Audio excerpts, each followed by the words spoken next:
চলো বন্ধুরা, আজকে কষা কষা একটা ডিমের রেসিপি বানিয়ে নিই। প্রথমেই আমরা ডিমটাকে সেদ্ধ করে নেব। আমাদের কেটে রাখা আলুর মধ্যে লবণ আর হলুদ মিশিয়ে ভালো করে মিশিয়ে নেব। তারপরে গরম তেলে আলুগুলোকে ছেড়ে দেবো। আলুগুলো ভালো করে এপার ওপার করে ভেজে নেব। তারপরে একটা মিক্সিং জারে আদা, রসুন, একটা কেটে রাখা পেঁয়াজ, দুটো লঙ্কা দিয়ে ভালো করে পেস্ট করে নেব। আমাদের সেদ্ধ করে রাখা ডিমগুলোর গায়ে ছুরি দিয়ে কেটে নেব, যাতে তার মধ্যে মশলা ঢুকে যায়, এবং তার মধ্যে হলুদ আর লবণ মিশিয়ে নেব। তারপরে আমরা ভাজা আলুগুলোকে তুলে ওই একই তেলে ডিমগুলোকে ভেজে নেব।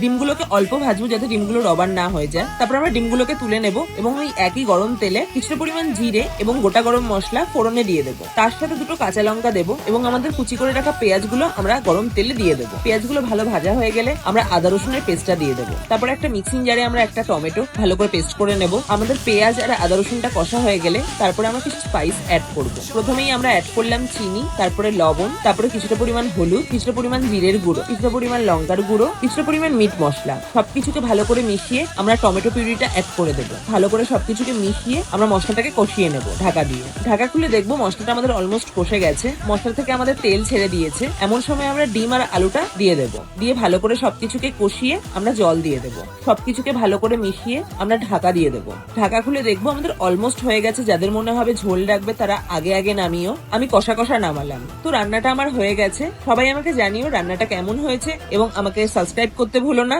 আজকের জন্য টাটা।